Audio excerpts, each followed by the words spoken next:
Imagine sending your daughter off for a routine babysitting job in the safety of a small, quiet town only to never see her again.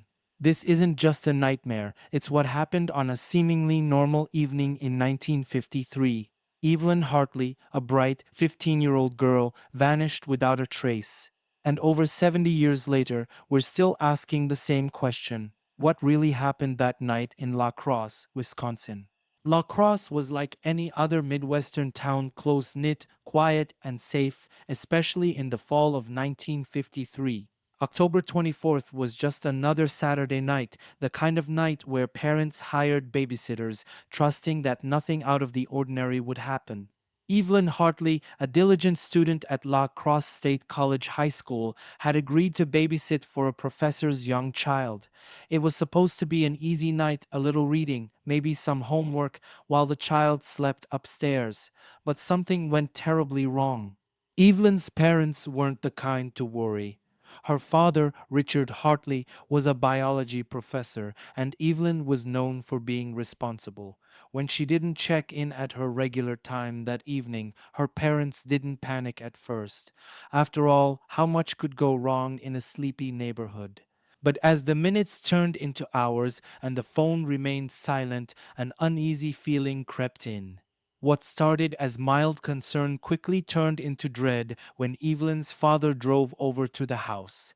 The scene that awaited him was nothing short of every parent's worst nightmare. The house was empty, the front door locked, and Evelyn was nowhere to be found. The last time anyone heard from Evelyn Hartley was around 8 o'clock that evening. It was a brief, routine check in a simple phone call to her parents, reassuring them that everything was fine. Evelyn was known for being responsible, so when she told her parents there was nothing unusual, they believed her. After all, why wouldn't they? It was just another quiet evening in La Crosse. But that phone call now holds a haunting significance. At the time, no one could have guessed it would be the last time Evelyn's voice would ever be heard. She sounded calm, nothing out of place, just a teenage girl doing her job. And yet, within hours, she would disappear without a trace. What's so unsettling about this moment is how ordinary it was. No signs of distress, no hints of what was to come.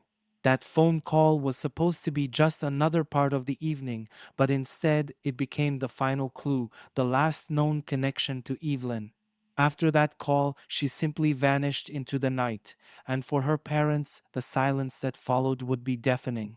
As the minutes passed and Evelyn failed to answer the phone, her father, Richard Hartley, felt a growing unease. At first, he brushed it off, maybe she was busy with the child or had simply missed the call. But when repeated attempts to reach her went unanswered, that familiar knot of worry began to tighten in his chest. By 9:30 p.m., Richard's concern had shifted into action. He grabbed his keys, heading straight to the house where Evelyn was babysitting. He expected to find some innocent explanation, a phone off the hook, a distracted daughter, but what he walked into was far worse than anything he could have imagined. Arriving at the house, Richard immediately noticed something strange.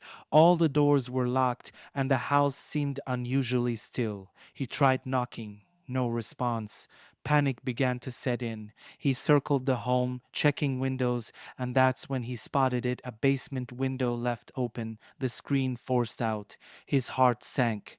Richard entered the house, calling out for his daughter, but there was no answer.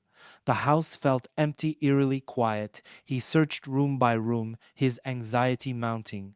In the living room, he found Evelyn's shoes neatly placed by the door, her glasses on the floor as if they had been knocked off in a struggle.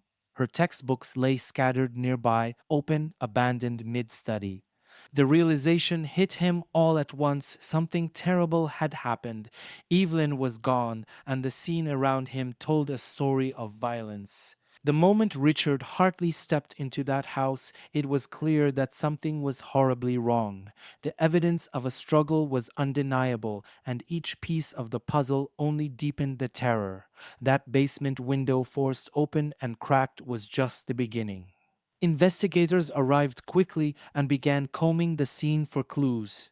They found small bloodstains inside the house, near the broken window, and more outside, leading into the yard. These bloodstains weren't just random drops, they painted a chilling picture. Something had happened inside that home, and it wasn't an accident. The window told its own story, one of force, panic, and escape. The screen had been torn from its frame, and shards of glass littered the ground. It was clear that someone had either broken in or perhaps Evelyn had tried to escape through it. But it wasn't just the window or the blood that spoke of violence. The disarray of the house, the scattered books, her discarded glasses suggested a sudden and brutal confrontation. The way her glasses had been knocked to the floor indicated a struggle, perhaps a desperate attempt to defend herself or flee. Investigators couldn't help but conclude that Evelyn had been overpowered, taken by force. The signs of a struggle, the blood, the open window, it all pointed to a violent abduction. This was no random disappearance or runaway case. Evelyn Hartley had fought, but whoever had taken her was determined, prepared, and willing to use violence to succeed. The horror was just beginning to unfold, and with every clue, the mystery of what happened that night grew darker.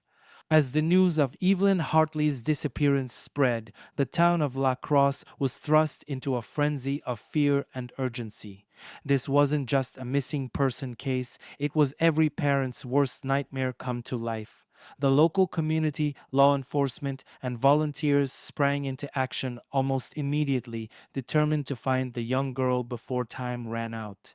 By the morning after Evelyn's disappearance, La Crosse was unrecognizable. People from all walks of life, neighbors, friends, even strangers joined the search, driven by the shared horror of what had happened. Police forces quickly expanded their search grid, covering not only the immediate area but also the surrounding fields, forests, and roads. Bloodhounds were brought in to follow any scent trail they could pick up, their noses pressed to the ground, sniffing through yards and wooded areas, desperate for a clue. The search effort was massive. Planes flew overhead, scanning the landscape from above, while boats combed through the Mississippi River and its banks, searching for any sign that Evelyn might have been taken there. The sheer scale of the operation was unlike anything the town had ever seen, with hundreds of volunteers scouring every inch of La Crosse and beyond. Every hour that passed without a trace of Evelyn was like a punch to the gut. The hope that they might find her safe and sound began to wane as days turned into nights, and the search intensified.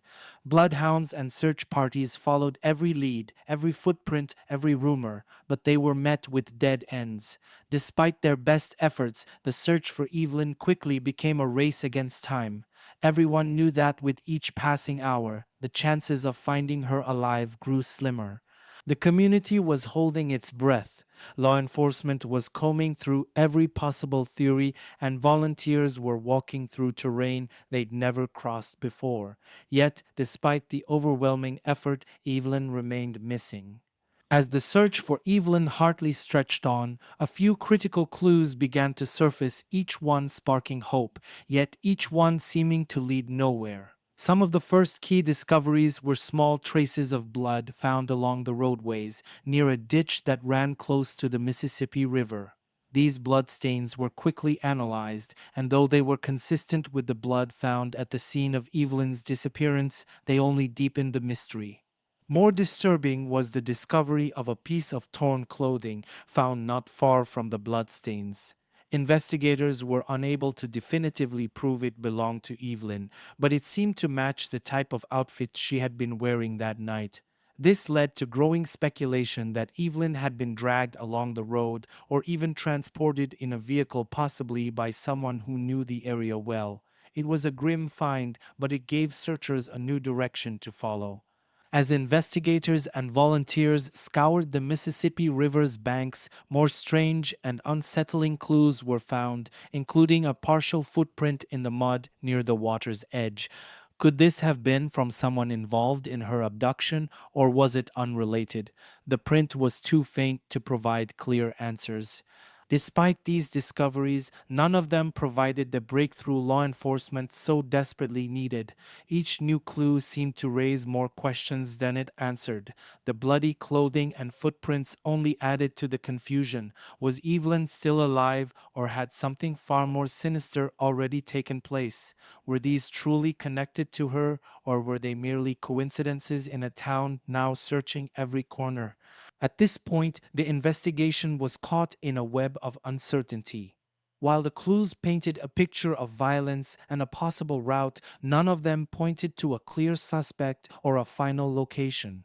The search teams, though undeterred, were chasing leads that felt like they were slipping through their fingers. Evelyn's whereabouts remained an agonizing mystery. In the days following Evelyn Hartley's disappearance, law enforcement faced the daunting task of piecing together a coherent theory of what happened that night. From the outset, the signs of foul play were undeniable bloodstains, a broken window, and the clear evidence of a struggle. But the bigger question loomed: was this a random abduction or something more sinister and premeditated? One of the first theories investigators considered was that Evelyn had been the victim of a random act of violence. Perhaps someone had been prowling the neighborhood looking for an easy target, a young girl, home alone, caught in the wrong place at the wrong time. This theory seemed plausible, given that La Crosse was a small, relatively quiet town where doors were often left unlocked and crime was rare. But the randomness of it all made it difficult to track down a suspect. If it was an opportunistic criminal, they could have vanished without a trace. On the other hand, the brutality and precision of the crime led some investigators to wonder if it had been planned. The broken basement window suggested someone knew how to access the house quickly and quietly. The struggle inside seemed brief and violent, as if the abductor had a specific goal and wasn't afraid to use force to achieve it. Could someone have been watching Evelyn, waiting for the right moment to strike? As investigators dug deeper, they looked for any indication that Evelyn or her family had been targeted.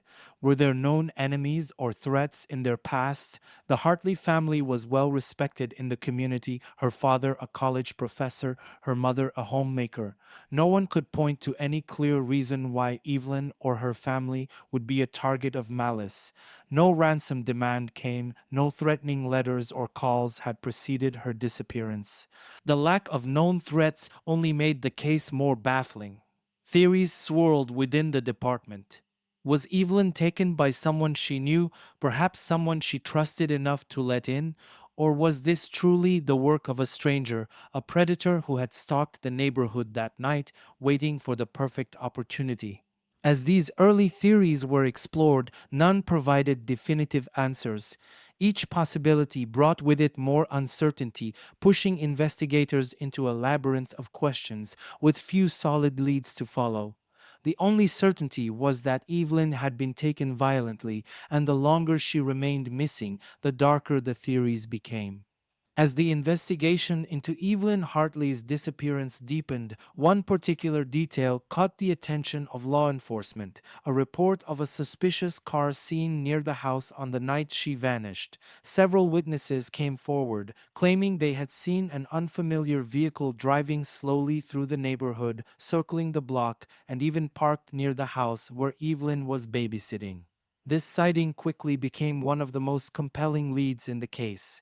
The car, described by some as a dark sedan, immediately raised red flags. In a town as small and tight-knit as La Crosse, an unknown vehicle stood out. Residents knew their neighbors, their cars, their routines.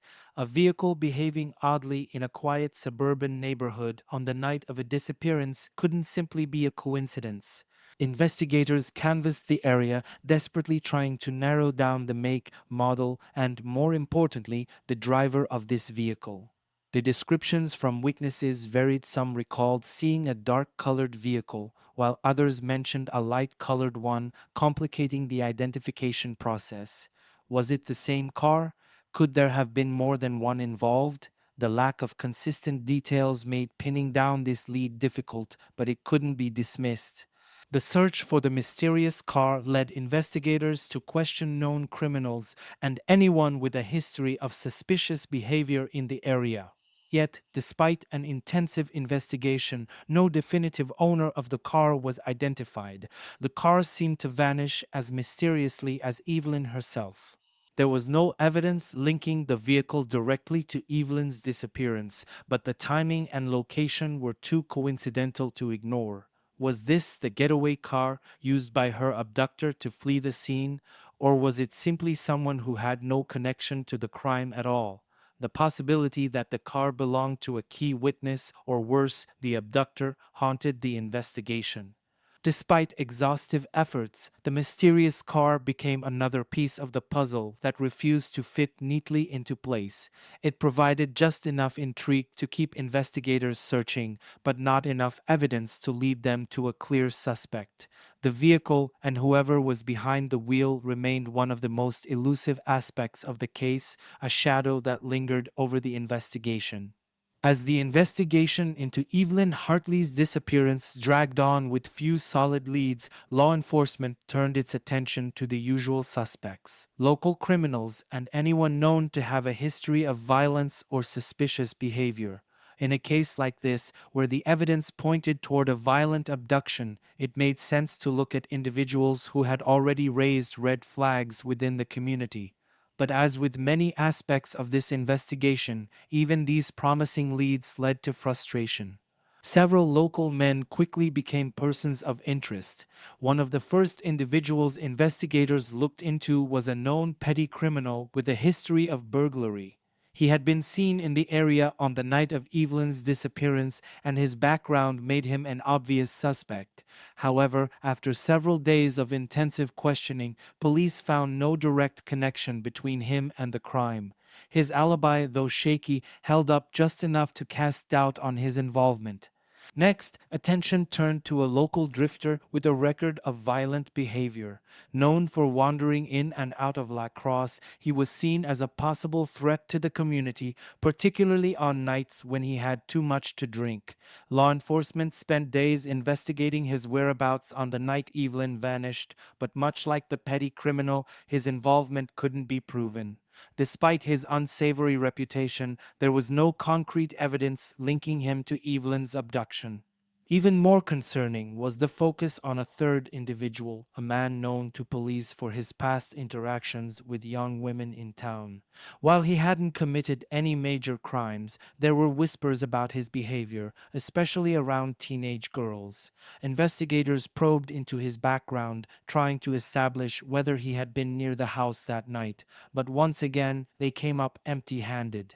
His name, like the others, was eventually cleared. The investigation into these local suspects felt like it was always on the verge of a breakthrough. But with each person cleared, the mystery only deepened. Why had none of these men, all of whom fit the profile of someone capable of such a crime, been definitively linked to Evelyn's disappearance? It left the investigators baffled and the community restless. Each cleared suspect was a reminder that whoever had taken Evelyn was still out there, possibly someone no one had ever suspected. This growing list of dead ends not only frustrated law enforcement, but also left everyone asking, was the perpetrator someone hiding in plain sight, or had they overlooked something critical in these early investigations? The suspects, though cleared, continued to haunt the case, adding a layer of complexity that kept the town of La Crosse on edge. As the investigation stalled and leads dried up, one theory began to gain traction among law enforcement: the possibility that Evelyn Hartley had been taken to the Mississippi River, a short distance from the town of La Crosse. This theory wasn't born out of speculation alone, it was rooted in troubling clues discovered early in the search. Footprints had been found leading toward the riverbank, along with small bloodstains, further deepening suspicions that the river might hold the answers. The Mississippi River, with its fast-moving waters and dense vegetation along the banks, presented both a challenge and a horrifying possibility. It was an area vast enough to conceal someone, but also a potential graveyard if Evelyn's abductor had taken her there to dispose of evidence or worse, her body. Search teams began to focus their efforts on this area, knowing that the river's proximity made it a likely escape route for anyone trying to quickly leave the scene unnoticed. Bloodhounds were brought to the river's edge, attempting to follow any scent trail that might confirm the theory. Searchers scoured the banks, looking for signs of disturbed ground, more footprints, or clothing, anything that might point to Evelyn's fate. Boats patrolled the waters, their crews scanning for any sign of something suspicious floating in the current.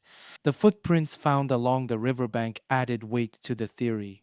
They were discovered not long after the initial search began, pressed into the mud, indicating recent movement.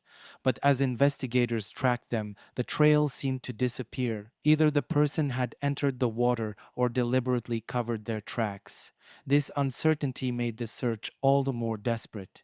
Despite the promising lead, no definitive evidence was found at the river that could confirm Evelyn had been taken there. The bloodstains were too small to provide clear answers, and the footprints, though intriguing, failed to lead to a breakthrough. Boats scoured the river for days, but nothing concrete emerged.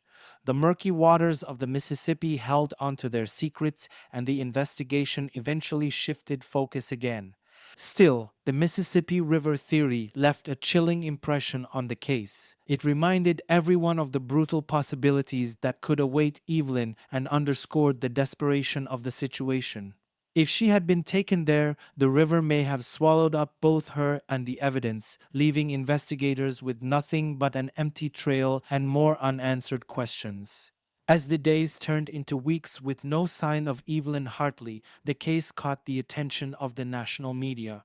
What had begun as a local tragedy in La Crosse quickly turned into a story that gripped the entire country. News outlets from across the United States descended on the town, broadcasting updates on Evelyn's disappearance to millions of viewers. Newspapers splashed her face on their front pages, and radio stations dedicated airtime to discussing the mystery.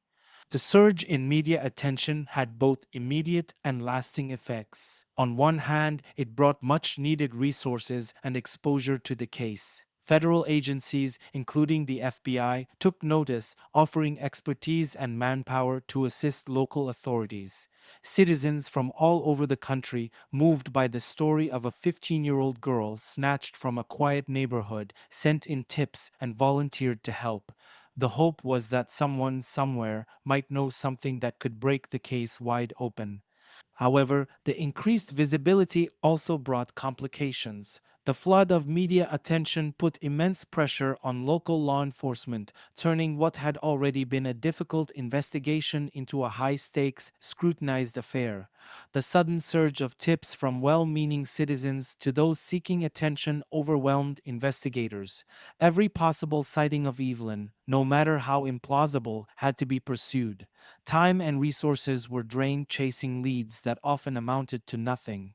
In the end, while the national attention may have brought more eyes to the case, it also introduced noise and confusion. The investigation became clouded with rumors, false reports, and conflicting information. While investigators appreciated the help, the sheer volume of tips and the intense public pressure left them grappling with an ever growing list of dead ends. As the weeks dragged on without answers, frustration mounted not just among law enforcement, but also within the Hartley family and the wider La Crosse community. Every promising lead seemed to evaporate into thin air, leaving everyone feeling powerless against the mystery. Law enforcement worked tirelessly, combing through every tip and piece of evidence, but with each passing day, hope dimmed. The initial flood of clues, the blood, the broken window, the suspicious car, led to nothing but more questions. For Richard and Ethel Hartley, Evelyn's parents, the agony was unbearable. They had been patient, trusting the authorities to bring their daughter home, but as the investigation hit dead end after dead end, that patience turned into desperation. Richard had been there at the house the night Evelyn disappeared, and the guilt weighed heavily on him. Every time the phone rang, there was a flicker of hope only to be crushed when yet another false lead came to light. The local community, too, was growing restless. Volunteers who had dedicated days to searching the fields, rivers, and woods around La Crosse were beginning to lose faith. The sense of unity that had brought the town together at the beginning was slowly giving way to fear and suspicion. Whispers of doubt began to circulate. Was Evelyn still alive? Would they ever find her?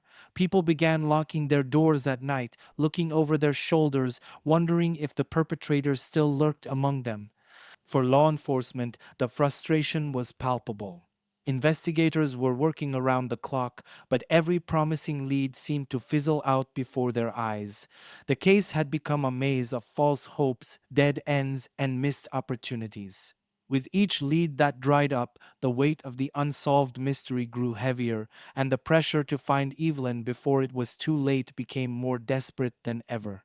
As desperation took hold, both the community and law enforcement began exploring unconventional means in their search for Evelyn. Psychics, mediums, and other self proclaimed paranormal experts started reaching out, offering their assistance to find the missing girl. These individuals, sensing an opportunity to aid, or perhaps just to garner attention, claimed they could see what had happened to Evelyn or knew where her body might be located. At first, the Hartley family was skeptical of these offers, but as the weeks passed without any sign of their daughter, even they began to grasp at any thread of hope, no matter how improbable. Law enforcement, under pressure from all sides, entertained a few of these claims, if only to say that they had explored every avenue. Some psychics insisted Evelyn was still alive, held captive in a remote area. Others had visions of her near water, perhaps close to the Mississippi River. None of these claims, however, led to anything concrete. One psychic claimed to have had a vision of Evelyn in a particular forested area, prompting search parties to focus their efforts there for several days. But like so many other leads, this too ended in frustration. There was no sign of her.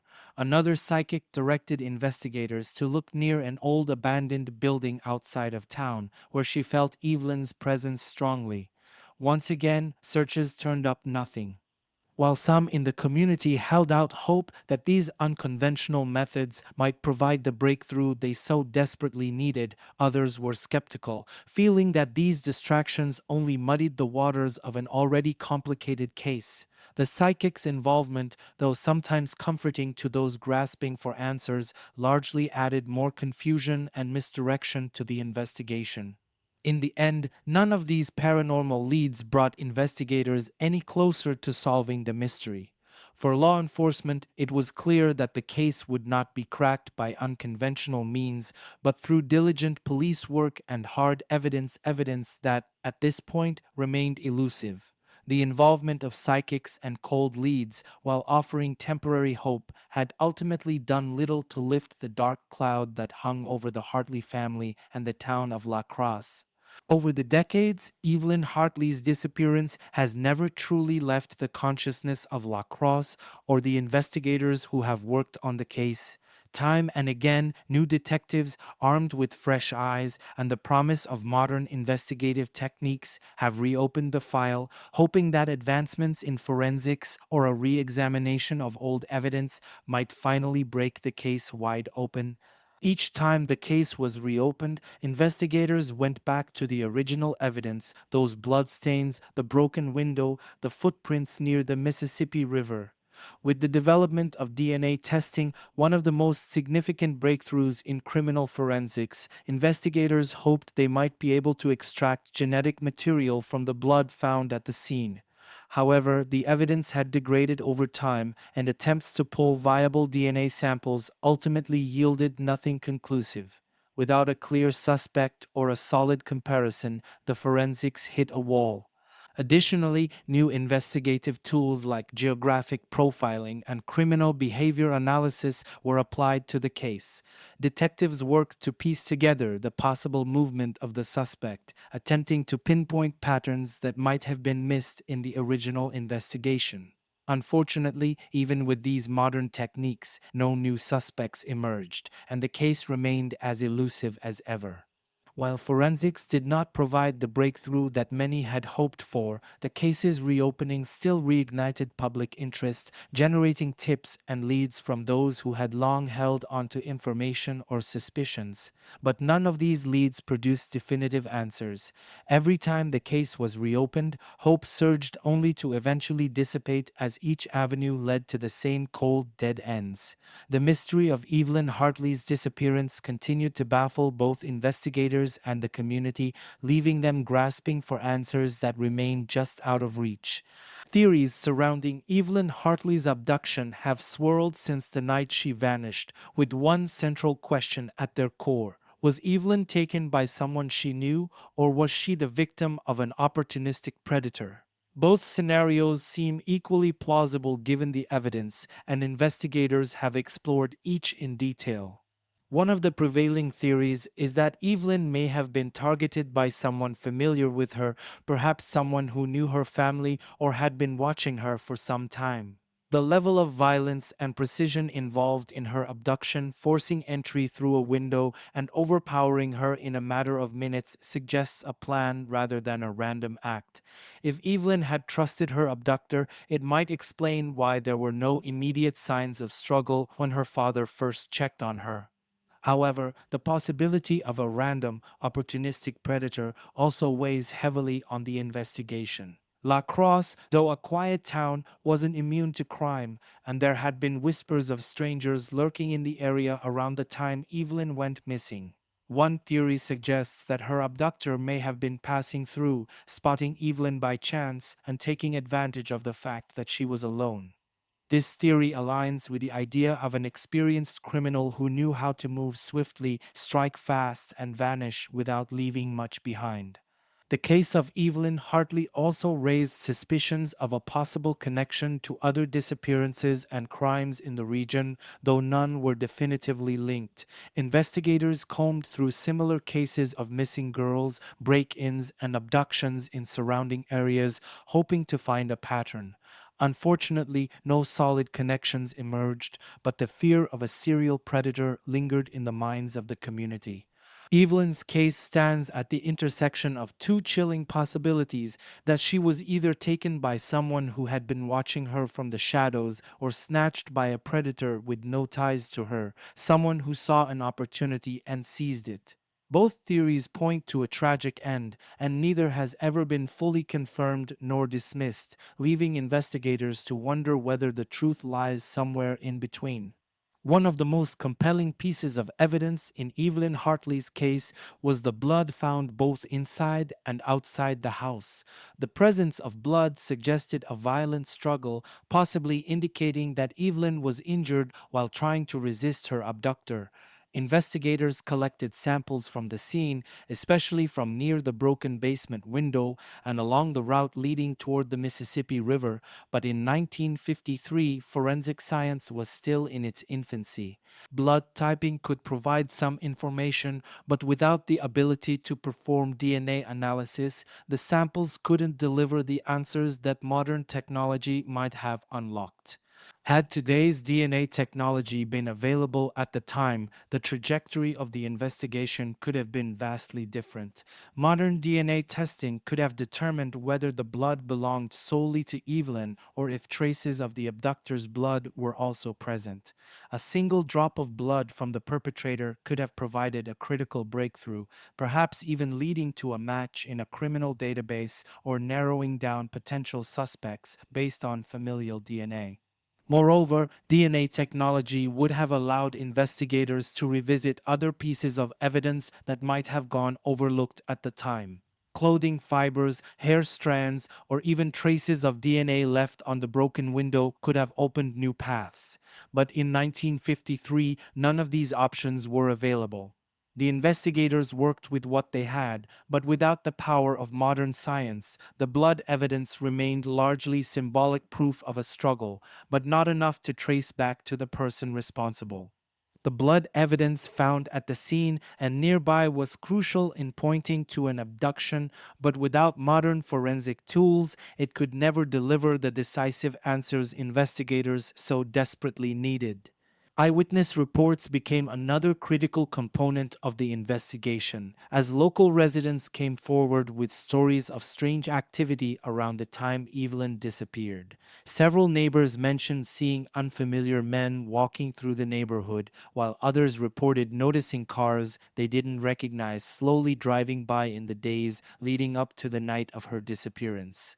One particular sighting involved a car believed to be dark in color lingering around the house where Evelyn was babysitting. The witness couldn't recall the make or model, but the car's presence stuck in their memory because of its unusual behavior. Several other residents reported similar sightings of suspicious vehicles or individuals in the neighborhood, yet the descriptions were inconsistent, complicating the ability to link these reports definitively to Evelyn's case. While these reports raised alarm, the reliability of eyewitness accounts is always a tricky element in investigations. Human memory is fallible, and when panic sets in, it's easy for witnesses to misremember details or fill in gaps with what they think they saw. In the days following Evelyn's disappearance, fear gripped the town, and as more reports flooded in, it became harder for law enforcement to separate credible sightings from those shaped by the growing anxiety in the community. Had investigators been able to pinpoint a specific vehicle or identify one of the men spotted near the scene, it could have provided a vital lead. However, the vague descriptions and inconsistent accounts made it difficult to tie any of these sightings to a particular suspect. Despite this, the reports reinforced the idea that someone had been lurking, watching, and waiting for an opportunity to strike. Though the eyewitnesses may have offered crucial pieces of the puzzle, the unreliability of their accounts left investigators without a concrete direction. If just one person had been able to recall a license plate or a more detailed description, the case might have moved forward. Instead, the sightings became more fuel for the mystery, offering tantalizing hints without solid answers. For the Hartley family, Evelyn's disappearance was a wound that never healed. In the immediate aftermath, Richard and Ethel Hartley threw themselves into the search, refusing to give up hope that their daughter might still be alive. They tirelessly reached out to law enforcement, the media, and anyone who might have information. Richard Hartley, in particular, felt the burden of guilt. He had been the one to discover Evelyn missing that night, and the image of her abandoned shoes and scattered belongings haunted him for the rest of his life. The emotional toll on the family was immense. The Hartleys lived in a state of suspended grief, unable to mourn fully because they never had definitive answers. The uncertainty consumed them. Every time the phone rang, there was a flicker of hope that perhaps this time it would bring news of Evelyn. But each call that led nowhere only deepened their despair. Over the years, the family's efforts to find Evelyn evolved. They collaborated with private investigators, pushed for the case to be reopened multiple times, and kept Evelyn's story alive in the media. Yet, despite their relentless pursuit, they were met with silence. The lack of closure weighed heavily on them, leaving them emotionally drained and psychologically scarred. Their daughter had vanished, and they were left to wrestle with the unknown for the rest of their lives. As time passed, the Hartleys learned to live with the pain, but it never went away. Evelyn's bedroom remained untouched for years, a shrine to the life that had been stolen. The family's ongoing search for answers became part of their identity, but with each passing decade, the hope of finding Evelyn alive slowly faded, replaced by the need for closure that would never come.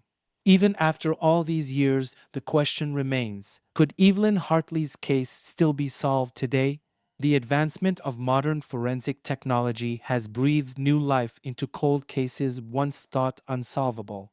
DNA testing, unavailable in 1953, now has the potential to offer the breakthrough that investigators and the Hartley family so desperately needed.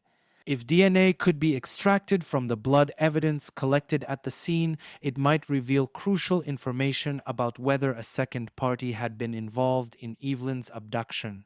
With the emergence of forensic genealogy, even a partial DNA match could lead to family members of the perpetrator being identified, offering new paths for law enforcement to explore. However, the challenge lies in whether any usable samples have survived the decades of degradation. Cold case units, with their specialized knowledge and resources, have also proven capable of re examining old evidence with fresh eyes. Advances in fingerprint analysis, digital archiving of case files, and criminal databases could potentially unearth new connections that were missed in the original investigation. There is also the human element to consider. Decades later, the people who may have been involved in Evelyn's abduction or who know what happened to her could still be alive. With age and the passage of time, people sometimes confess or share secrets they've held for years. Could someone somewhere hold the final piece to the puzzle? While it's impossible to say with certainty, Evelyn Hartley's case is not beyond hope. It will take a combination of technology, perseverance, and perhaps a bit of luck to finally uncover the truth. La Crosse, Wisconsin, has never been the same since the night of October 24th, 1953. Evelyn Hartley's disappearance cast a shadow over the town that still lingers today. What was once a close knit, trusting community became one gripped by fear and suspicion. Parents no longer felt safe letting their children walk the streets or babysit for neighbors, and the question of what happened to Evelyn echoed for generations. The legacy of Evelyn's disappearance extends beyond her family. It haunts the entire community, reminding them of how quickly a seemingly ordinary night can turn into a lifetime of unanswered questions.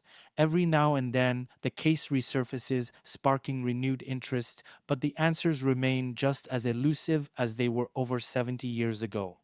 And yet, despite the passage of time, there is always the lingering hope that someone somewhere knows the truth. Could Evelyn's abductors still be alive? Could someone who witnessed something that night finally come forward after years of silence? As we close this chapter of Evelyn Hartley's story, we leave you with this question. Is there someone out there who holds the key to unlocking the truth about what happened to Evelyn? Perhaps, after all these years, a new lead or revelation could finally bring peace to the Hartley family and the community of La Crosse. The case may be cold, but the desire for answers will never die.